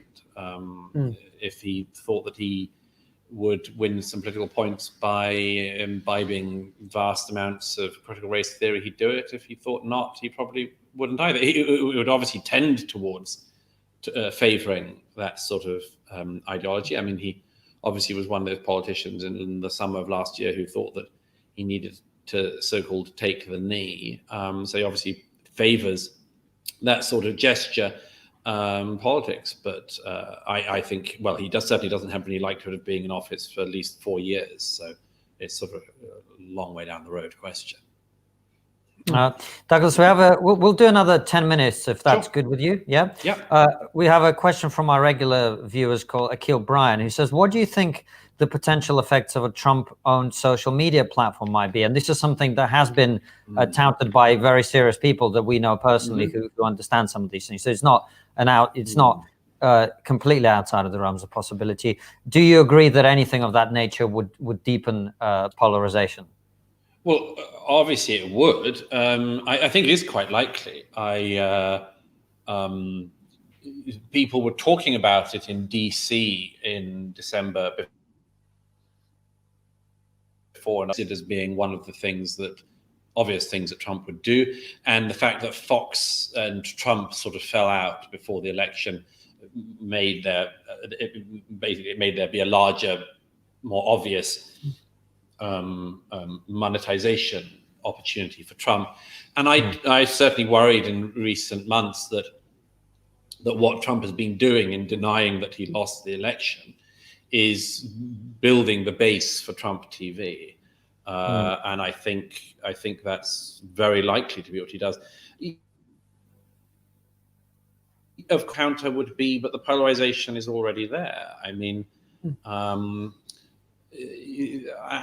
I just see in America, I see no desire on either side to change that, because both sides can point to the other and say, look what they've done. Look what they've done to us. And as I say, I go back to the thing I said at the beginning, and let's make them suffer. Let's own the libs. Let's, that instinct. And so it's, in a way, as I say, it's no good worrying about the polarization. The polarization is here. The question is how to ever begin to heal it. We have a question from Maffart, who says, the West has real problems with a lack of quality politicians, especially when we have a media that is deeply interested in digging up anything and everything from a person's history to beat them with. How can we fix this? Well, it's true that we don't have the best kind of politicians. We do have some good ones. I think it's very easy to beat up on politicians, but there are a lot of people in public life in all of our countries who have actually sacrificed a fair amount to do what they think is the right thing, and that's the case across the left and right. So I'm by no means cynical about everybody, but I do think we have had a caliber problem. And there are, as your question asked, there are a number of reasons for that. An unpopular one to say is that people will take what is, for some of them, a financial hit by entering politics. And that hit, and this seems ridiculous to most people, of course, because the salary of an MP is several times that of the average salary of the general population. But the question for some people would be, is that hit, as it were, worth it for what you will be put through? And I'm again, I go back to this thing. I'm not for waiting for the perfect person. You know, I think to a great extent the public we have to change our own anticipations of what we expect from politicians. I don't like the assumption that a politician has to be a saint, or Donald Trump, you might say. I mean, in a way, if you, it's that old thing. If you, in the same way as if you don't allow people to speak, you allow the person who gets away with saying anything. In the same way, perhaps, you know, you over interrogate people's lives, and you get the person who's just beyond any shame. Again, might be something we've seen recently. I would like there to be just a more honest conversation about a whole set of things that we expect from our politicians. The media can be cruel. I'm part of the media, so I know. And some of it is warranted and some is not. I do find it strange, however, I don't want to sound like a broken record on this, but I do find it strange that there hasn't been more interrogation of the people with real power in our time. You know, if Jack Dorsey were a backbench Labour MP, you know, he would have had hell by now. I personally, I would like to see there being, as I say, a greater interrogation of the people with serious power in our time. Again, sorry to sound like a broken record, you know, it turned out, as Konstantin said, you know, it was Twitter that was king this week. It was Twitter that could decide they would not platform the United States of America's president. And in that scenario, it is Twitter that is the king, and therefore the one that should be interrogated. When Google decides not to host Parler, it's Google that needs to be interrogated. And I think that desire to interrogate people in public life, we've, to a great extent, and I say this is a sort of failing of the media, have to a great extent been focused on people who haven't really had much of the power. I mean, look at the Senate hearings with the social media company executives. I mean, watch any of them. Who has the power there? But these people who fly in from Silicon Valley, perfectly coached, and turn off their microphone, turn it on again with perfect poise, and perfectly evade every perfectly ignorant question. You know, those are the people jetting in to pretend that they're involved in the democratic process and deigning to appear before the Senate. Those are the people with the real power in our time. And you know, and add to that, Douglas, the fact that we've seen it with the incoming Biden administration, but it's true of senators as well. Yes. Joe Biden's cabinet is packed of Silicon Valley with Silicon Valley executives.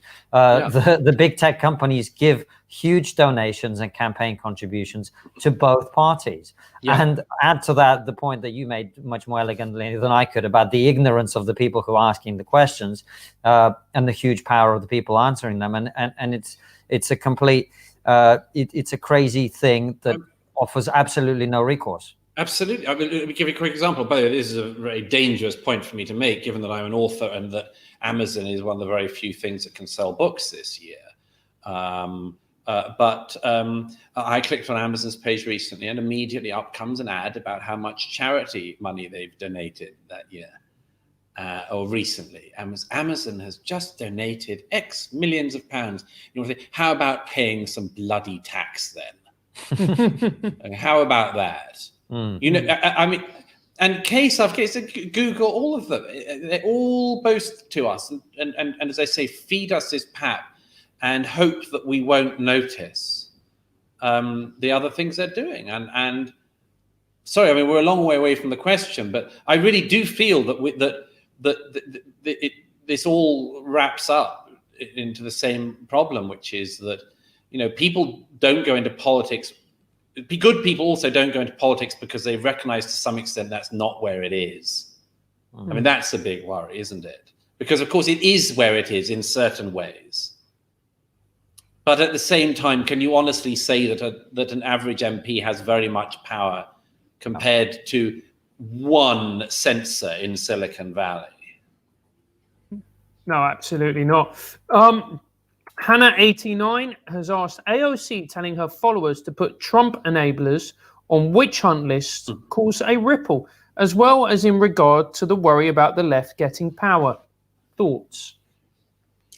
I mean, I see AOC as a sort of perfect creation of the Trumpists. I mean, she's almost perfectly made by any Trump supporter.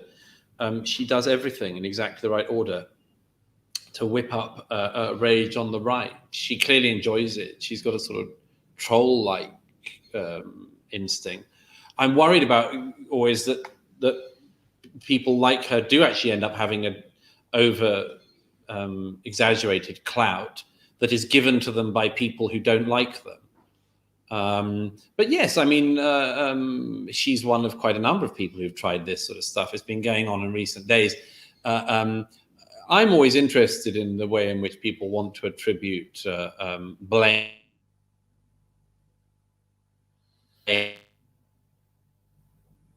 directly, must be held accountable for, I don't know, for instance, what happened on the 6th of January. And you'll say, okay, but if you play by those rules, then you've got to do the same thing in reverse. You've got to do the mirror. You've got to blame everybody on the other side for the riots that went on for weeks last year. And I don't think any reasonable person could blame all of the Democrats for the rioting that went on in city after city last year. So I think, yes, but AOC and others are, I mean, they're reprehensible, very ugly characters who, I mean, gosh, if the gloves were off, you know what people like her would do, don't you? Right. On every stage in history, there have been people like her. Look at there's somebody I won't name, but there's a British commentator of the left who did it before the last election. Somebody, again, only given a platform, not because she's done any work, but because she's a loudmouth who's got a social media following by saying stupid things on programs. But this left-wing commentator in the UK before the last election, when she was hoping Jeremy Corbyn would get in, at one point, tweeted a famous Jewish businessman in the UK saying, "I can't wait to expropriate your stuff." And you think, okay, we're very lucky we live in the society we do, rather than the society you'd rather like us to live in. And I think the same when people like AOC talk about getting lists together of their opponents. I think the same thing. I think I'm very glad America is in a better state than it might be, so that your weird totalitarian pornography, violence, fantasies can't be seen through, can't be acted upon. Douglas, we'll take one final question. This is actually for three of us. So how about Francis and I answer it first, and we'll leave you. It's not another Biscuit one, is it? No, Douglas, I can tell you the Biscuit issue has been settled forever. You are on my side. I win. Everyone in the chat loses. Francis loses. There was no fraud in this election. I win. So the question is right, he's picked this question for me because this person has a Sri Lankan name, therefore it's rather long, impossible to pronounce, and with my South London tones I will be outed as a racist when I mispronounce it. So apologies at the start. And this is from Anirudh, I think it is. I'm Krishna Kumar. I'll do the surname with you. Right, okay, you got the easy one. So question for all three. What can anti-woke leftists do to recover their respectability as an intellectual/political force? And the second part to the question is, what about liberals? Now, the liberal thing is a bit confusing given how differently it's used in America and in the UK. But we do have an anti-woke leftist right here, right now. What does he say to this question? I think always when dealing with this is to be honest, to be true, and to be never, ever resort to the tactics of the person attacking you. As difficult as it may seem, and you have brought this up yourself, Douglas, is to try and meet every one of their attacks with calmness, with truth, and also as well, wherever possible, to use facts. And always accept as well that their reaction is a result of their own character, and it's nothing to do with you. A lot of the times people, when somebody reacts, they think, well, what did I do? But all you can really control in these situations are your own actions. So that is where I would go with it. I think you have to destroy them with facts and logic. No, what I think you have to do if you oppose the woke stuff and you are on the left, as I was, I'm very much in the center now. But I think what you have to do is you have to speak your mind and know that that encourages other people to do the same. I think that's something that we always massively underestimate, the amount of permission we give other people by expressing our thoughts on something. I have found that with many, many people, where I've seen somebody make a comment, and Douglas would have been one of these people for me in the past, but many others say, you know what, I don't agree with this. And I go, oh, wait, it's actually okay to disagree with this. This person that I like and respect, with whom I agree on many issues, is speaking up for this thing. So I think for everybody who's able to, who is in a position to speak up without losing their job, etc. I think by speaking, you give other people inspiration to do the same. And that's something you should never underestimate. Douglas, over to you for the final word. Yeah, no, I agree with what you just said. I'd add one other thing, which is, I mean, the political left in the West has had a very distinguished history, as the political right has. It's very easy to look only at the worst people, but one should also look at the best. And the best people on the political left, for instance, in the communist era, the anti-communist left were absolutely crucial to the anti-communist case in the West. They probably couldn't have done it on their own, but they were absolutely vital to it. And I suspect that today, an enormous amount of the good work, the necessary work that will need to be done, the question refers to, will be done on the left, and will be people speaking to people I can't reach, who will listen to them because they are of the same political tribe. I think that for all of us, by the way, a great amount could be done if we just were more honest about the nature of certain problems we need to address in our societies. As you know, I've quite often in the past said that what tends to happen is we get into discussions where there's, as it were, a good thing to say and a bad thing to say. A thing you say to look good and a thing that you would only say if you were reprehensible and bad. And on issue after issue that I've written about in my life, I've kept coming across this.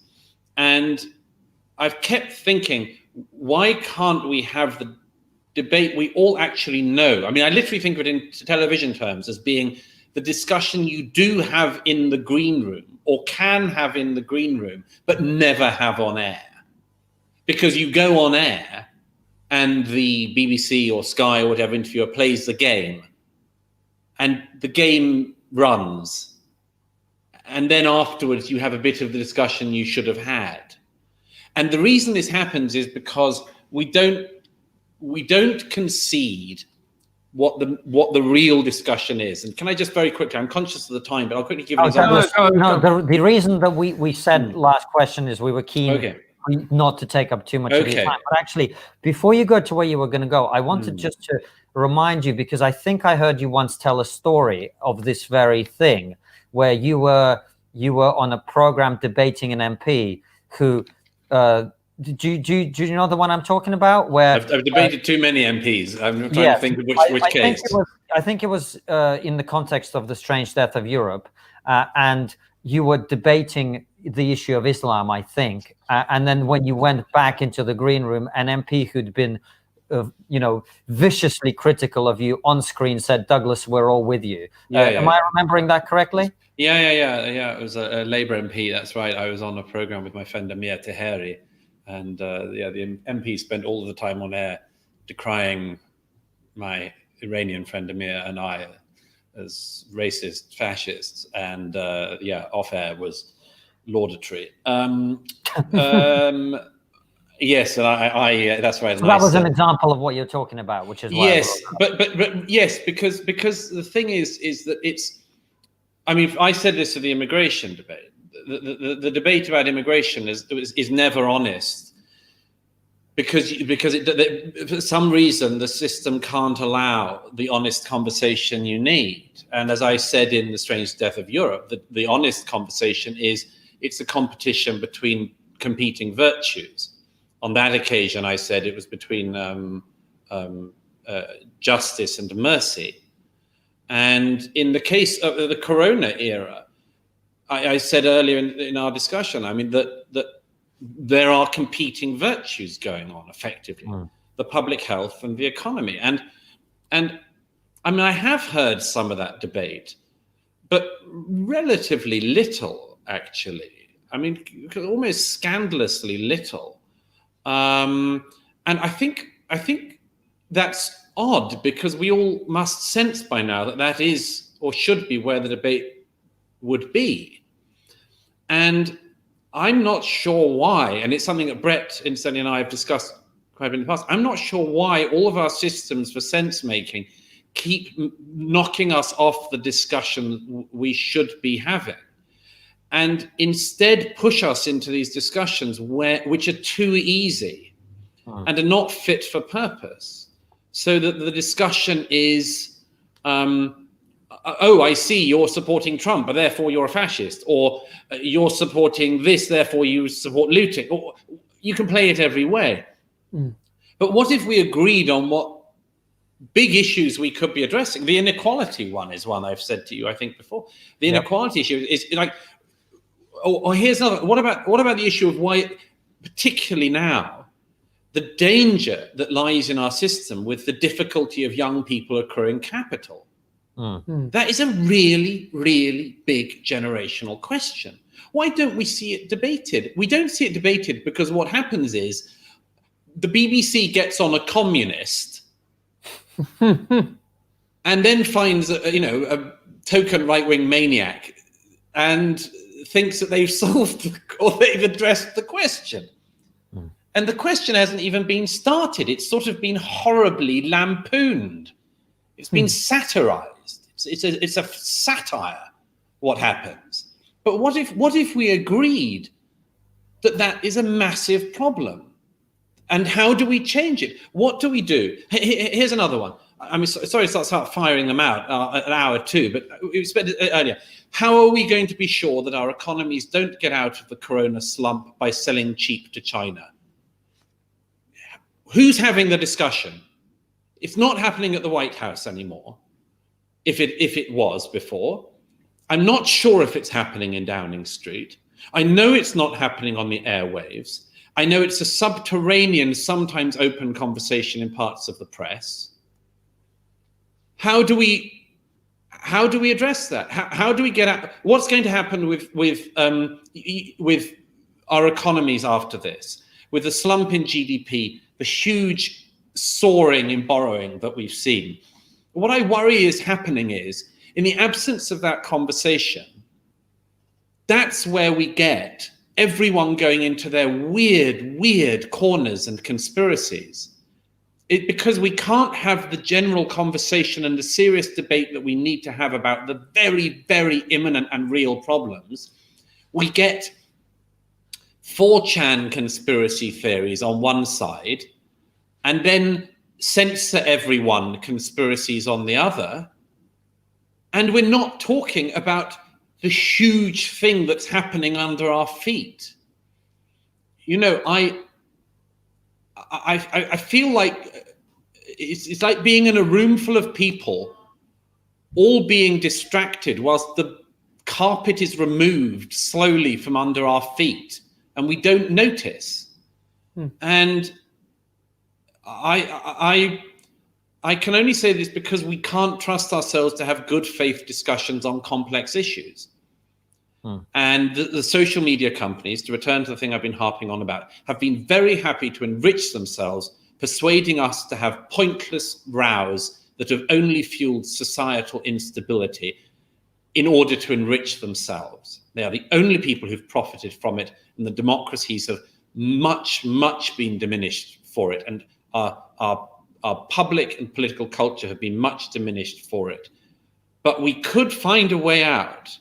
And I know, because when we've talked, when Brett and I have talked on and off air, when good faith people I know of the left and good faith people of the right get together, and people of no political side, if there are experts, there are people who've thought deeply about things, you can solve problems. It's just that nothing in our culture is set up to solve problems. Everything, again, largely fueled by the social media platforms, is dedicated to creating problems that are unsolvable. And we need to find a way out of it. Well, Douglas, no one but you could have made a more persuasive sales pitch for trigonometry. So thank you for that. We do try to have some of those conversations. And if people want to understand why the housing market, which is one thing that we've talked about with you in the past, is such a problem, we interviewed Liam Halligan about this very issue. He's got a new book very much addressing that issue. So we will be having these conversations, and we thank you for being part of them. Oh, it's a great pleasure to be with you and with all your listeners and followers. And I hope everyone stays well. Thank you very much, Douglas. Thanks, Douglas. We will see you soon. And for those of you watching and listening at home, thank you very much for tuning in. Yes, and please remember, we have episodes going out twice a week and live streams going out 4 times a week.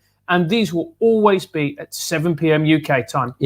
Yep. And if it was your first time here, hit that subscribe button. If you've enjoyed the show, hit the like button. And remember, we will see you very soon. We won't be back on air tomorrow because we've put a couple of interviews out already. We won't be here, and we'll keep you posted on our schedule for next week. Take care. And subscribe with us until we get cancelled.